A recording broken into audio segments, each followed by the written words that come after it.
for liftoff in T-minus 30. Stand by for further instructions, Minnesota Black Robe Regiment.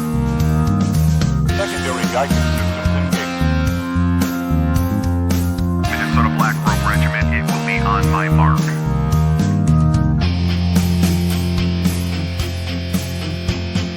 All systems are a go. All systems are a go. Minnesota Black Robe Regiment, you are over the target. You are authorized to fire at will.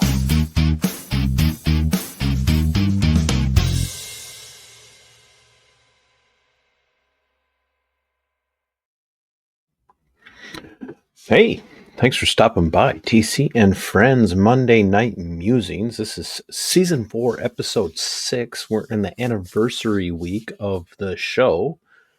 Friday, April 25th, 2025 marks 5 years since the inception and the launch and the very first videos that were put up on this channel, starting with man on the street interviews at a protest in front of the place that the wage slave taxpayers of the people's state of Marxisota provide for Commissar Walz. Still, 5 years later, still Commissar Walz.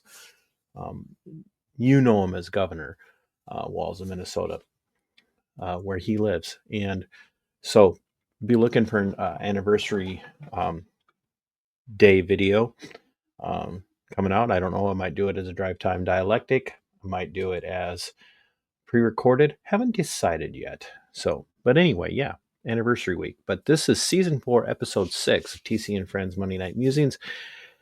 And as such, I want to give a shout out to all the show producers like IMAF from Subscribestar, the Angry Vet from here on YouTube, my anonymous supporter. And I really want to give, for all of my channel members, I want you guys all to know, 5 years ago, I did not expect to have the number of subscribers that I do, let alone channel memberships. I remember when I first got monetized, how exciting it was to get my very first super chat.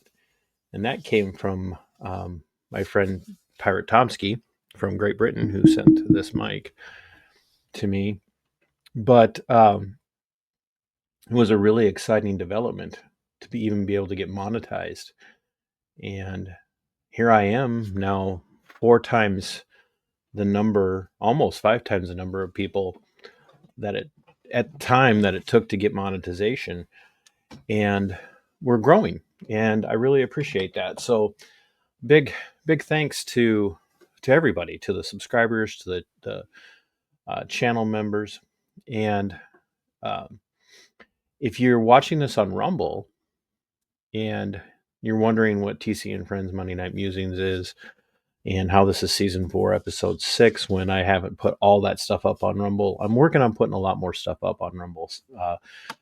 Having to title things a little differently over there so people can not feel like they're too out of the loop. But if you're watching this on Rumble and you prefer Rumble, then there are options there to join as a channel member as well. And I would hope that you would find the content compelling and interesting enough to be able to do that. Now, just a reminder that I am starting a book club for channel members on YouTube.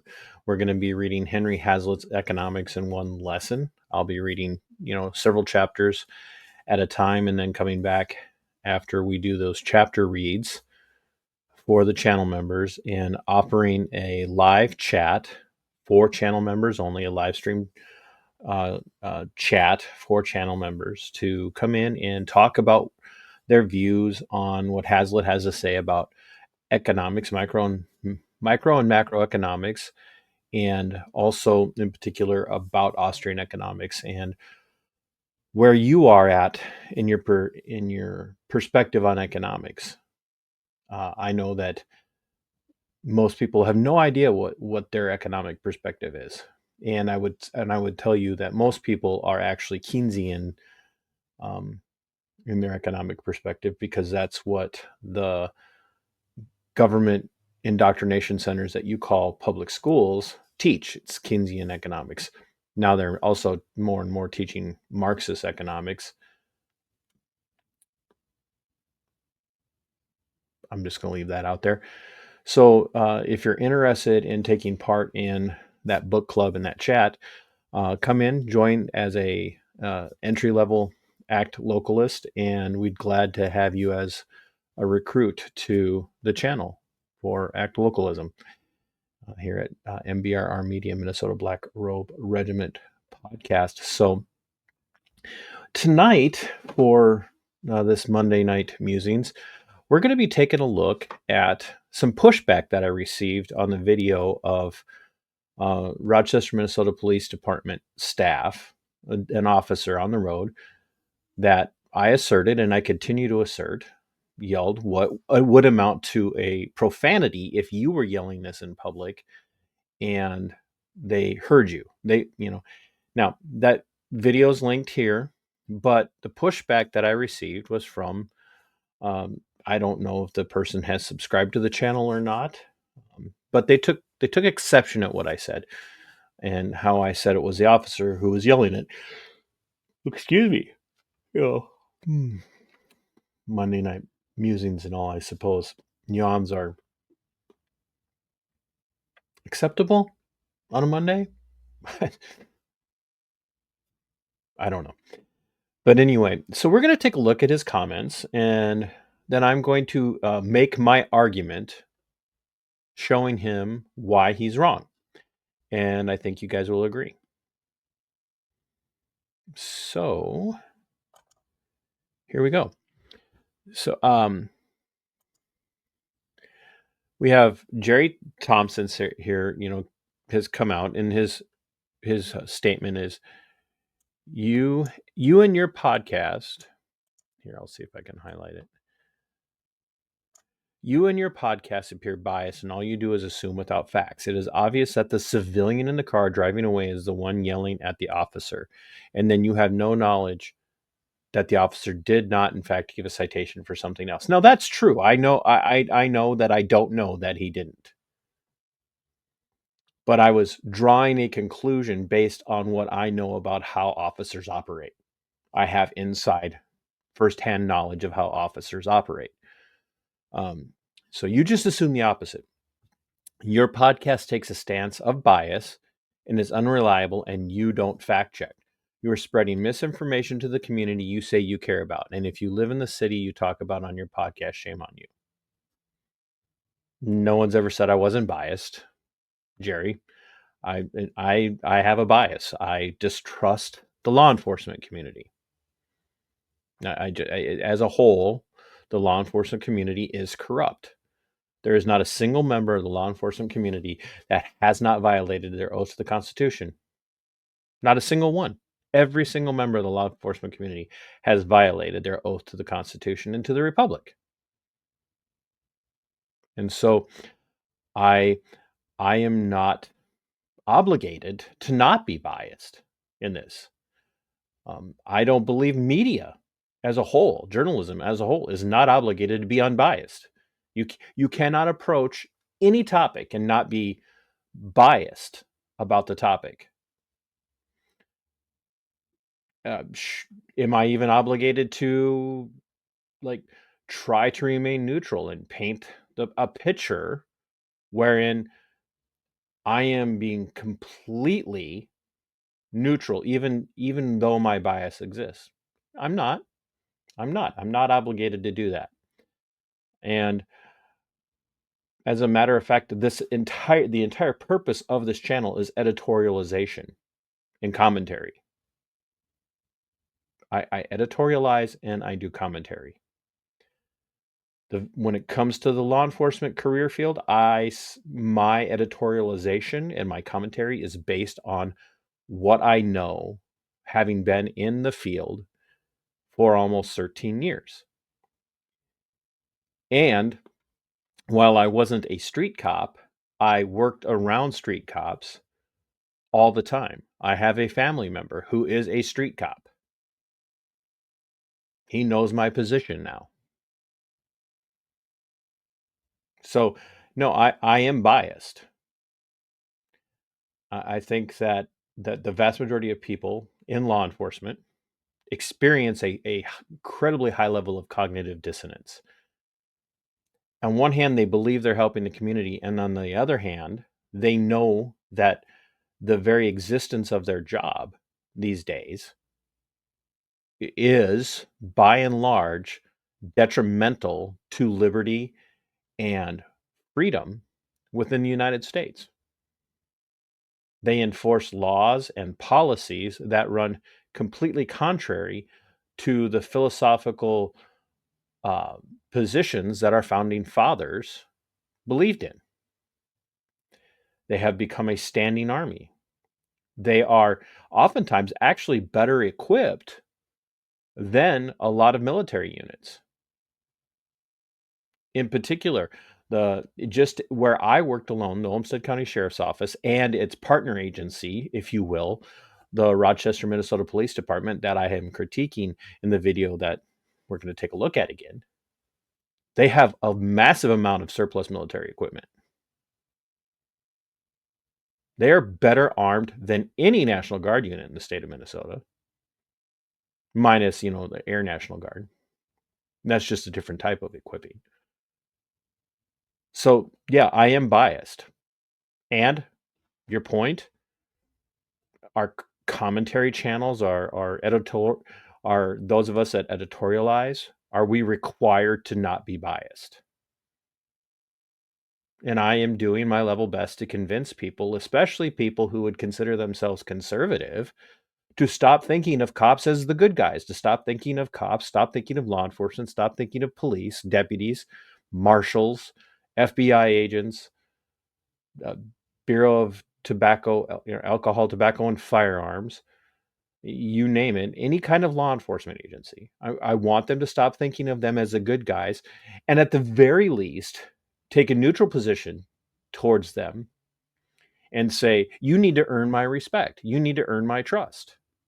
That's my position. That is what I do. That is my goal. I'm not, no bones about it. Not ashamed to say that at all.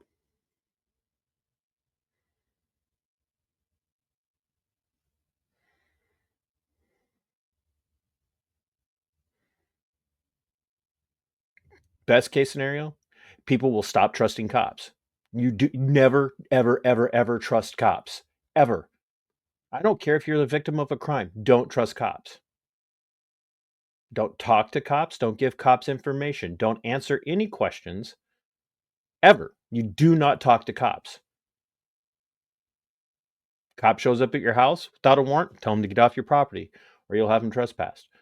Cop stops you as you're walking down the sidewalk, says, hey, we got word that you are out here and there's somebody suspicious in the neighborhood. We need to ID you. Tell him to kick rocks. Beat it. You're not obligated to cooperate. You're not obligated to comply or anything with a cop just because a cop decides they want to talk to you.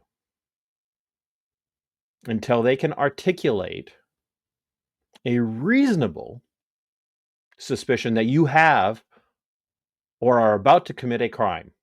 And they have to name that crime. So you never talk to cops. And if they now tell you you are being investigated, you don't talk to them for sure. Clam up, lawyer up, refuse to talk, never give information, never volunteer information. It will never be good for you. Ever, ever, ever, ever, ever. So no, I'm not biased and I want people, I'm not unbiased and I want people to join me in my bias. Any single person who works for what you guys call the government, but any single person who works for any level of the state should automatically and without fail be distrusted and have to work as hard as possible to do their job. Because we have demonstrated on my channel alone over and over and over and over and over again, cops will, state actors, state agents will screw you when provided the opportunity. They will do whatever they are told to do by their political higher ups, by their political paymasters to keep their jobs, protect their pensions, and not be uncomfortable. So no, I don't feel bad about being biased and telling people always assume the worst of cops until they give you a reason not to. And on my Facebook page, I just recently posted something showing a cop apologize for where he was wrong when he was actually violating the natural rights as they're constitutionally delineated in the Bill of Rights of an individual who's merely taking pictures and shooting video. And the cop came back and apologized. And I gave the guy credit. I gave the cop credit and said that the dude should have been generous and gracious and accepted the cop's apology. And I am friends with one of the most popular law enforcement channels on YouTube, Detective Matt Thornton. We talk, we text. You don't talk to cops. So, I, being who I am, I said, found the bootlicker. And Jerry comes back and says, nah, could care less about the cops, but see through people that do what you're doing. Misinformation or lack of any information. Here, let's highlight this. Lack of any information. Hope you get what you want out of your podcast life. Have a nice day. And so I told him, the problem with your type is I can disprove your hypothesis about the civilian being the one yelling in less than 10 seconds, but you assume I didn't take it into consideration because you need to be that person. And he said, 30+ minute podcast of no proof, just talking about all of what you don't know and what you can assume.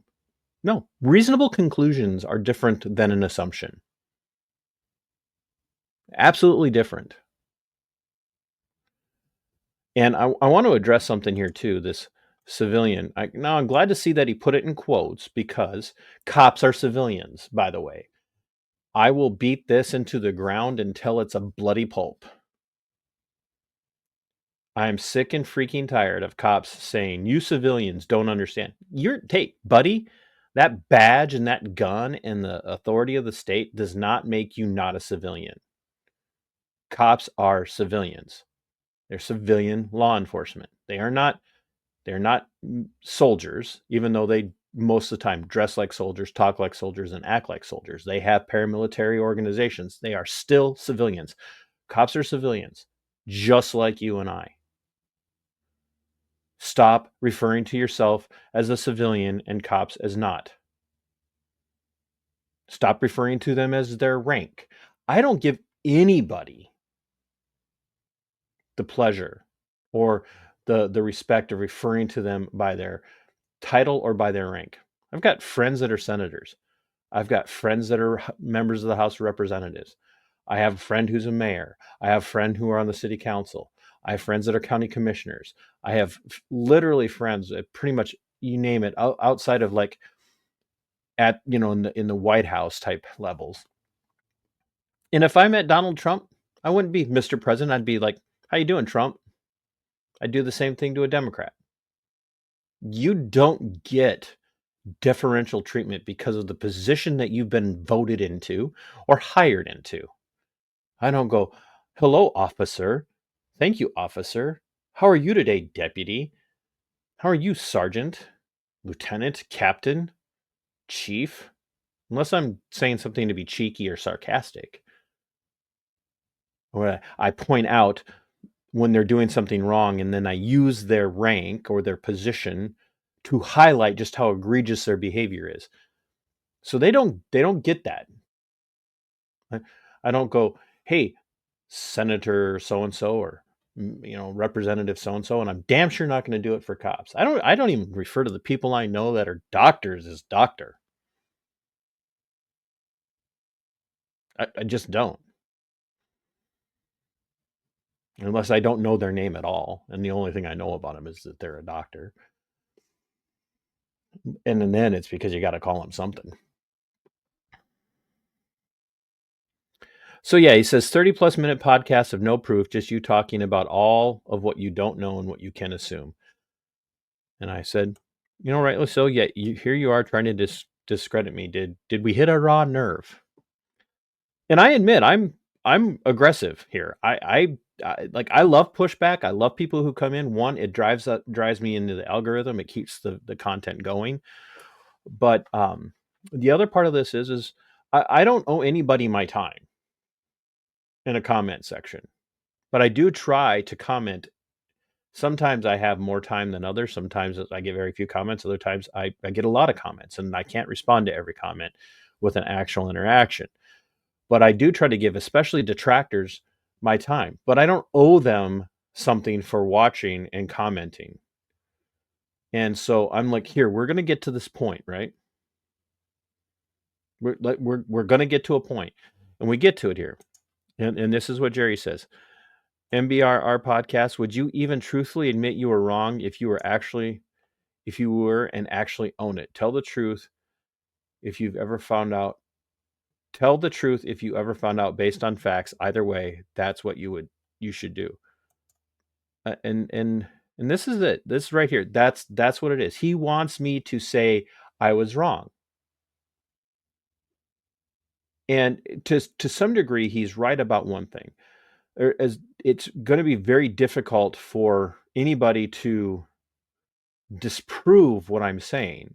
It doesn't make me 100% dead on. There's always the window of opportunity for error, if you will. But what the argument I'm going to be laying out for you here in just a minute, it is, won't say it's irrefutable because anybody can refute anything.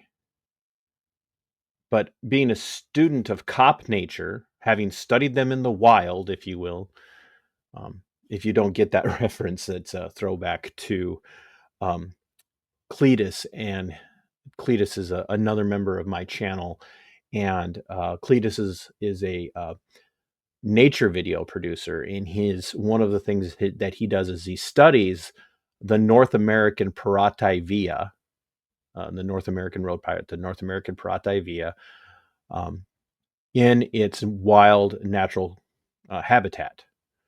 And currently, all of his work is being done for the most part in southeast Minnesota. And he hasn't put any content out lately because he's been incredibly busy. So we'll have to get Cletus back on the job pretty soon. He's slacking and he gets paid too much to not put out content. So I tell him I'm an integrity person. I own it when I'm wrong, but I'm not wrong here, and I'll demonstrate it sometime this weekend. The question is, will you admit how wrong you were? And he says, good to hear about your integrity. If you provide facts and indisputable evidence, I sure will. Look forward to your podcast. Now, here's the thing. Jerry's either going to see what I'm saying as indisputable and say, yeah, I was wrong, or he's going to say, well, that's completely subjective on your part, and I stand by my point. That's all we're left with. Now, if any of my channel members or anybody else, a regular subscriber, wants to watch this video and come back and say, you know what, I agree with Jerry, I'll be happy to highlight that. But I believe I can prove to you right now that Jerry's wrong, that it wasn't the civilian in the car. So we're gonna watch. We're gonna watch this isn't completely raw because there is some editing once again to hide the side profile of the person who gave me the video, and but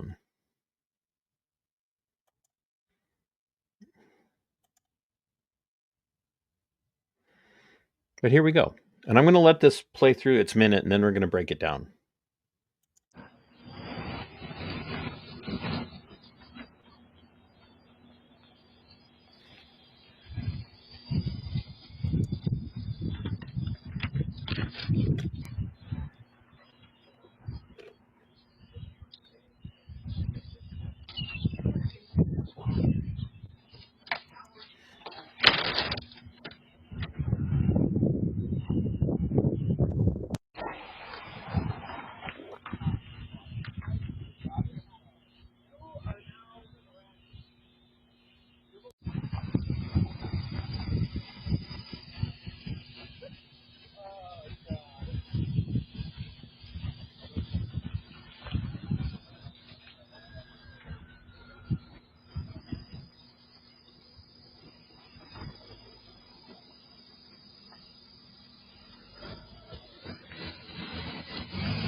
So, real quick before we do the breakdown, I'm gonna point out a couple of options here. I'm gonna give an out, not to myself, but I'm gonna out in one respect. And uh, I, at the end of the day, my conclusion is it's the officer in the car, in the squad, and I have reasons for that. Now, that being said, I still definitely stand by that this was either a confidential, reliable informant or two undercovers. And so this won't take much longer. So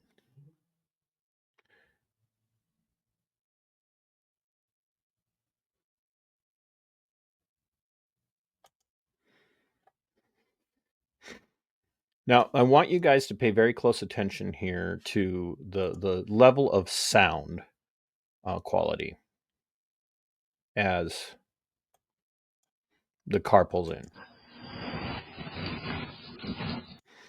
Notice where the sound quality is best.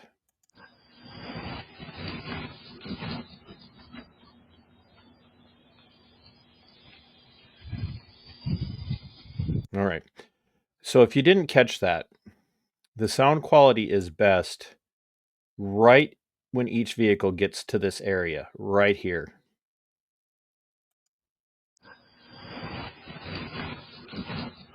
And then, of course, it fades as the vehicles get further down here.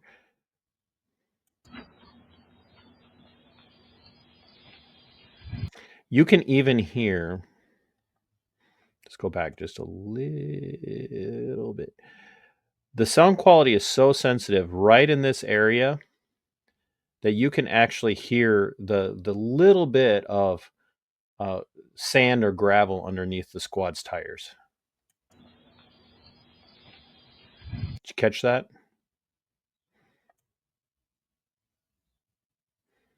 And it's right in here.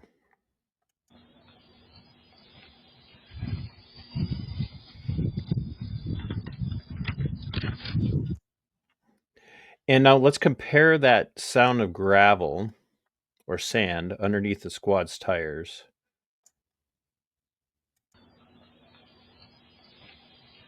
Right there. Now listen to this door open and close.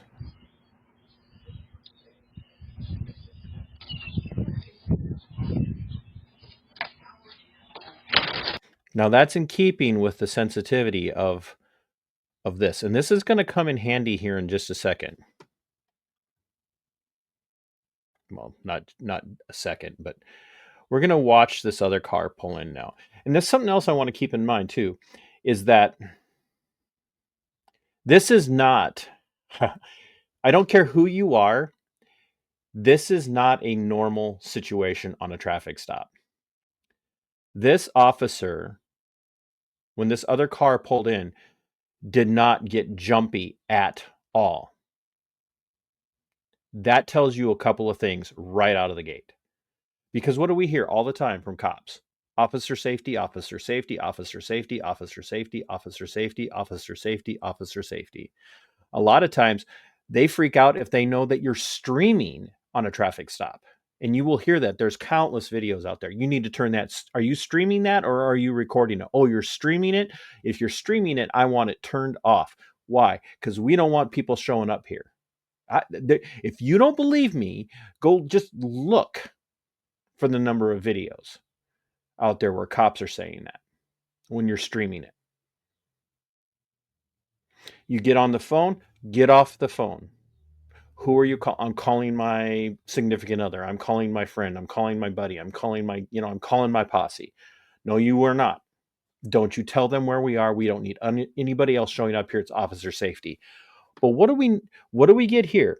This officer pulls in, this car starts to turn around, and any other officer in this situation is going to see this as a potential attempt at flight, fleeing in a motor vehicle. And as we get there, we'll see that the officer basically has a kind of the car pinned in here.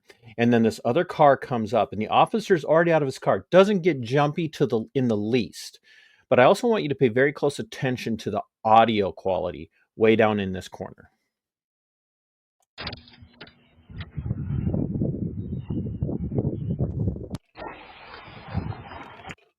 Now note, he's out. You can see right in here through the slats of that board, or that board sign. That officer is out and at this vehicle already. But he's also nosed in to kind of keep the car where it's at. This car pulls up. The officer doesn't get jumpy in the least because at this point, he already knows this car is on the way. That's why he didn't get jumpy. He approached this car. There again, you can say this is subjective, but it is based on my experience and knowing how officers work. This officer already knows what's going on.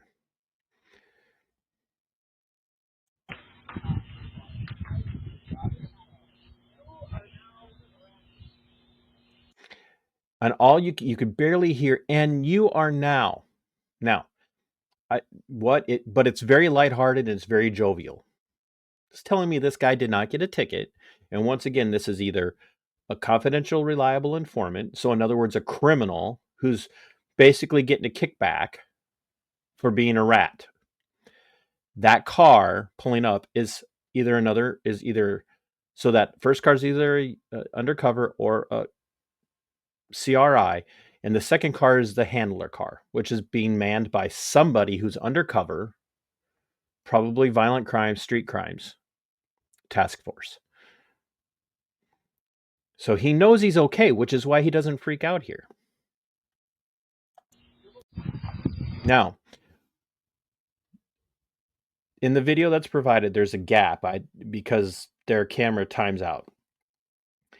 Now, I want you to pay attention. We could see that his window is up here, right? We could see the window is up. But I want you to pay attention to, remember how very little we could hear down here in this far right-hand corner? Remember how very little we could hear? I want you to pay attention to how well we can hear what happens before he yells dickhead.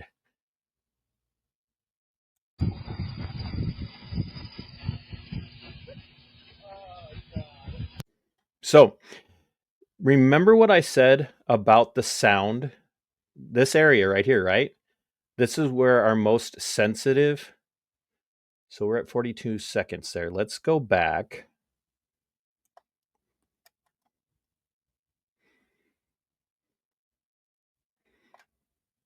Remember what I said about how sensitive the sound is here.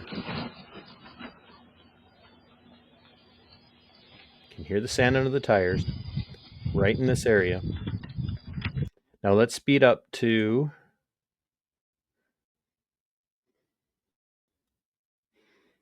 35. And let's watch this cop back up and then tell me what we hear. And that same sensitivity is increasing. Now listen. Oh God. And it's a laugh. It's a laugh utterance.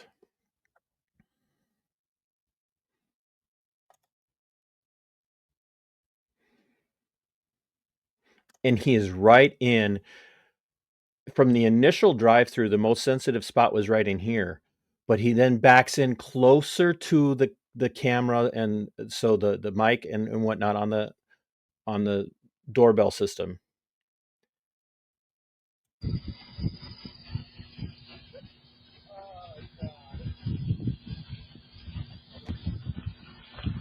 So he knows what's going on here. He knew who he was dealing with. He knew what was going on. He knew what was happening. He's having a good little laugh over it. Then I also want to point out something else as we get here. And this is where I'll give one possible out to Jerry, but probably not the out he wants. We still see this window is down. I'm pointing at it with my finger, like you guys can see it. We can still see his window is down, but we know that he was in this incredibly sensitive zone right here where we could hear him laugh and having a good time about this, right?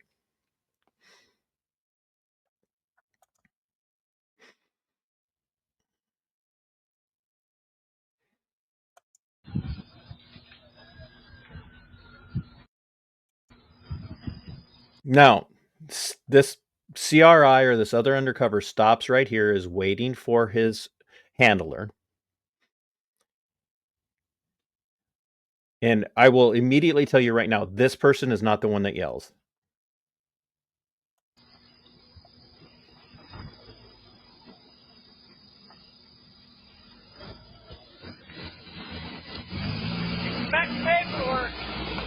Okay, here's why I say this person is not the one that yells.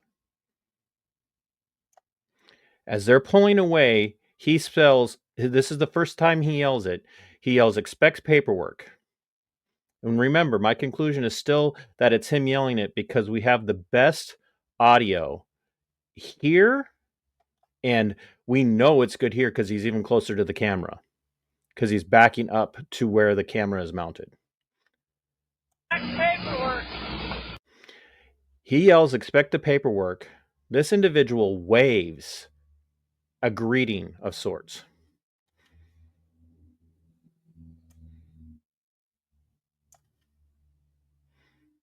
It's in response to what he's yelling.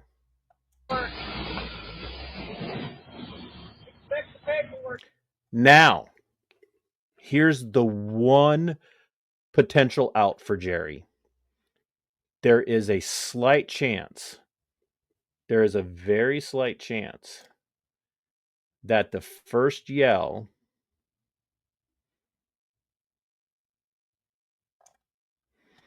came from him right here.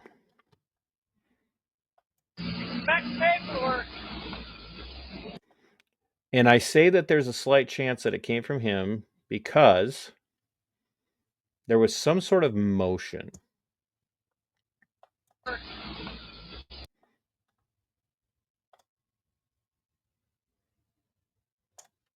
His head appears to be out the window here.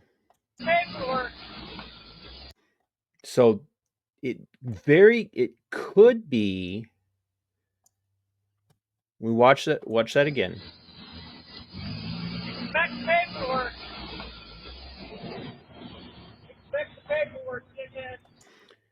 Now, here's my. We know it wasn't this guy, this person. We know it wasn't this person because the hand comes up as he's leaving. So that was either an acknowledgement of what the individual in the squad car said, or it was just like, hey, see you later, thanks for the break. Or it was this person yelling it.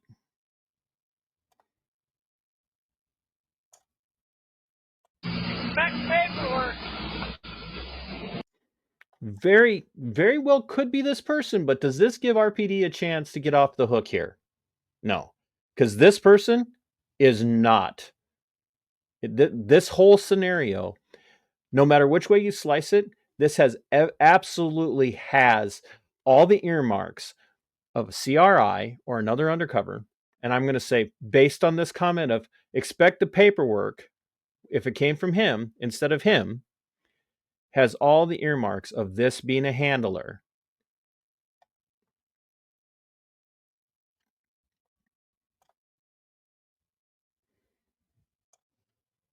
Expect paperwork. Expect the paperwork. Now, I am going to assert, while this looks like it could be this guy yelling, who's still an RPD officer of some sort, I'm going to assert that it's this individual here.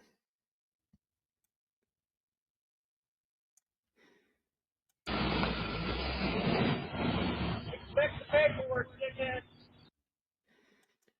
Now, I could be wrong.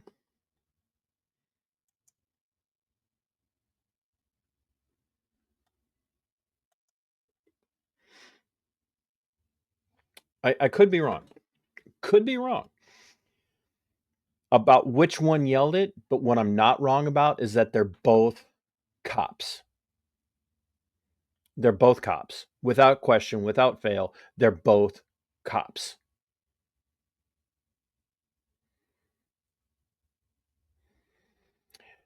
And here's why. If car number 2 that pulled in wasn't a cop, it would have caused all sorts of issues for the squad car, for the officer in uniform in the squad car. It would have been a massive issue for that cop. He would have been yelling at people, "You don't belong here, get off my scene." Excuse me, "Get off my scene," yada yada yada. Second, this is not how people talk to each other. This is not how your non-cop civilian issues a threat of a lawsuit to a cop if they believe something's been done wrong. And also, if it was a good-natured situation where they were just chatting, what would the paperwork be? What would the paperwork be about? Well, there wouldn't be a conversation about paperwork because non-cop civilians don't fill out paperwork for a traffic stop that they showed up to back up their friend. They would say something like, "Expect a lawsuit. I'll be calling my attorney. I'm going to make a complaint on you. I want to talk to your supervisor. Where do I file a complaint?" They don't go, "Expect paperwork." No, paperwork is very much, in this situation, in this scenario, paperwork is very much a law enforcement term. And here's why.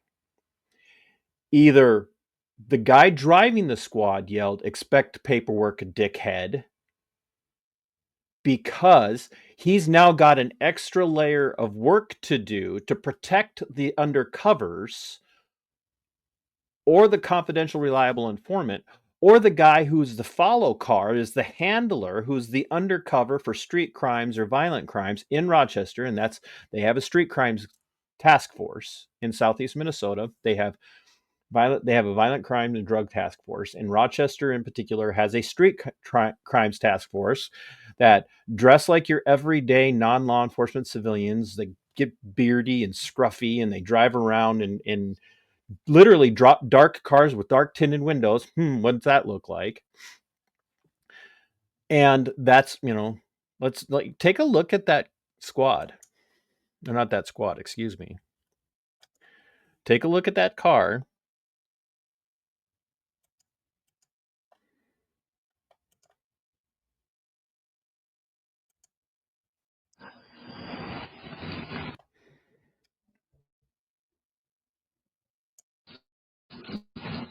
That one's got darker than normal tinted windows. And the car that pulls up,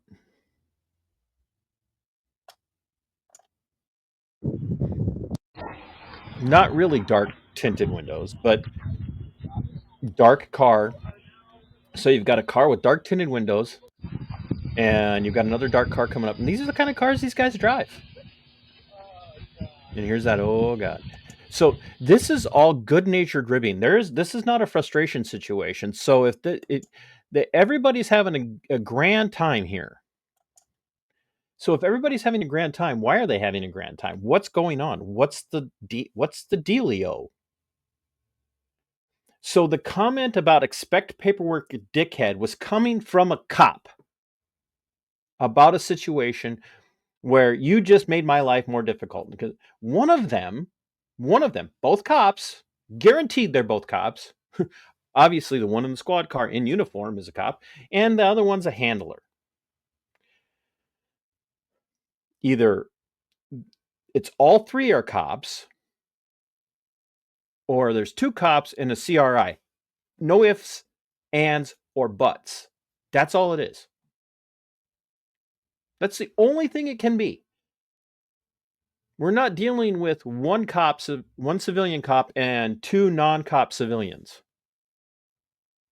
We're dealing with two cops and a potential civilian confidential reliable informant, or we're dealing with three cops and now there's paperwork to do because you have to explain why this, and this is why I lean more towards a confidential reliable informant.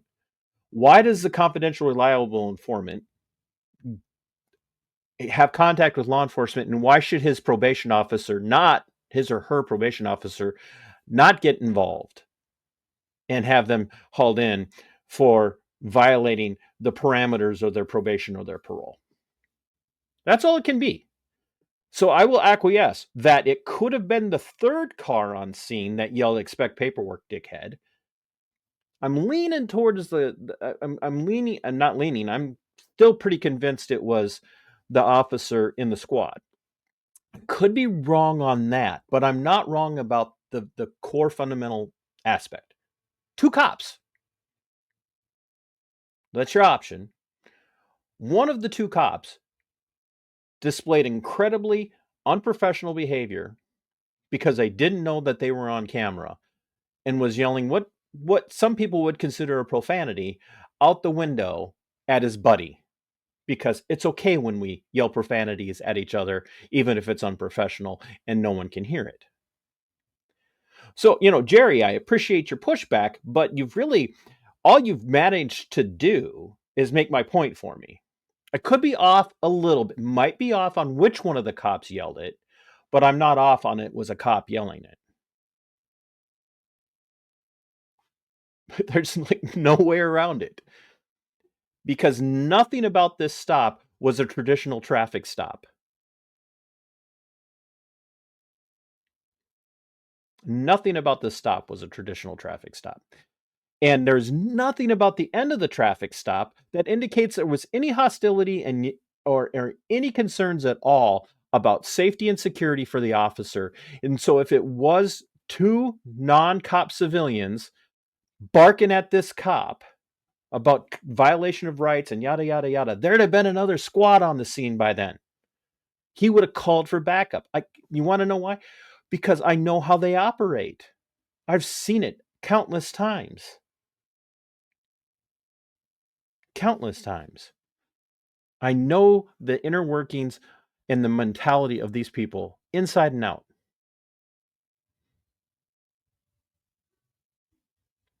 If you have somebody show up on a traffic stop that's not there at your invitation as a cop, and it becomes hostile, you're calling for backup. Probably calling for backup the second another vehicle pulls up, whether it's hostile or not. And then for them to just be allowed to wait and hang out with each other. Come on, Jerry. Maybe you're like there's might be a 1% chance that I'm way off on all of this, but I'm not. I'm not. So the one thing I'll give you is I could be wrong. Small possibility I could be wrong on which one of them yelled "expect paperwork, dickhead." What I'm not wrong about is it's a cop yelling "expect paperwork, dickhead."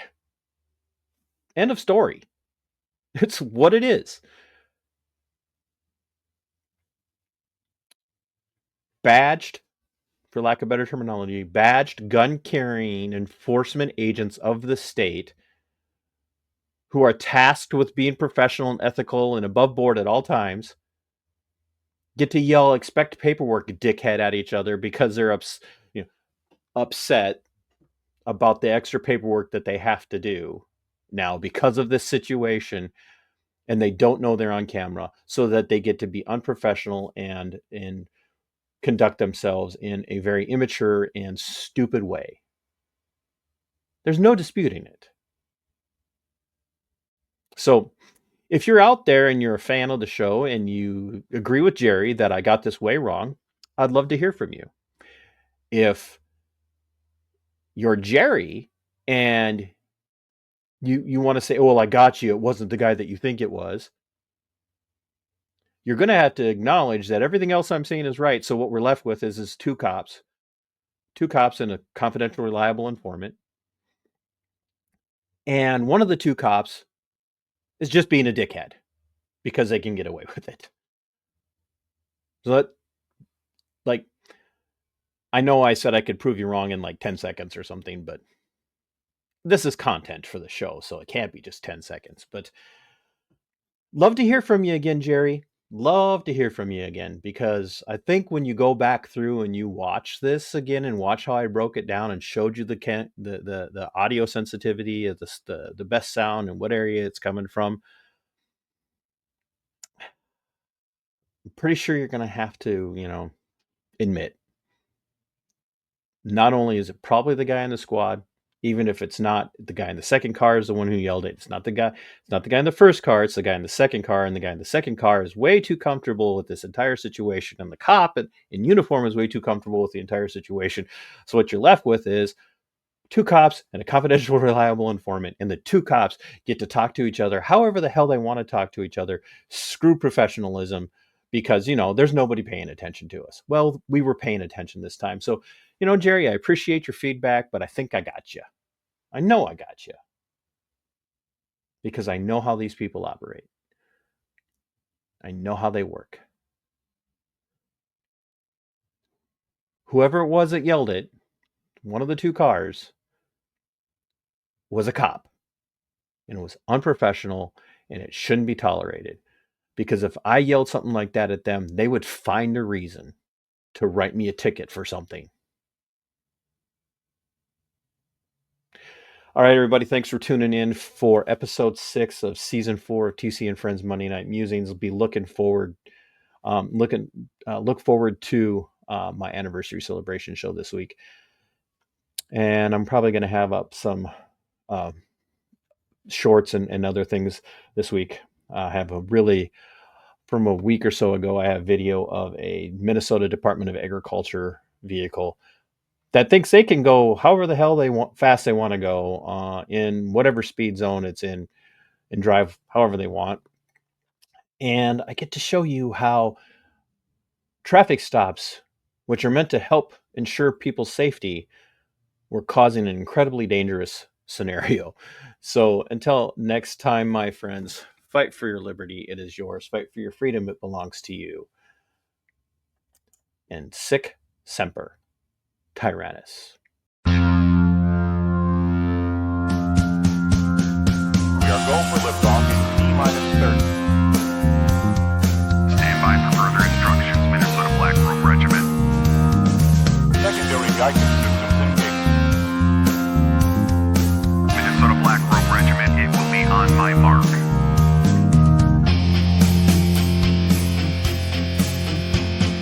All systems are a go. All systems are a go. Minnesota Black Robe Regiment, you are over the target. You are authorized to fire at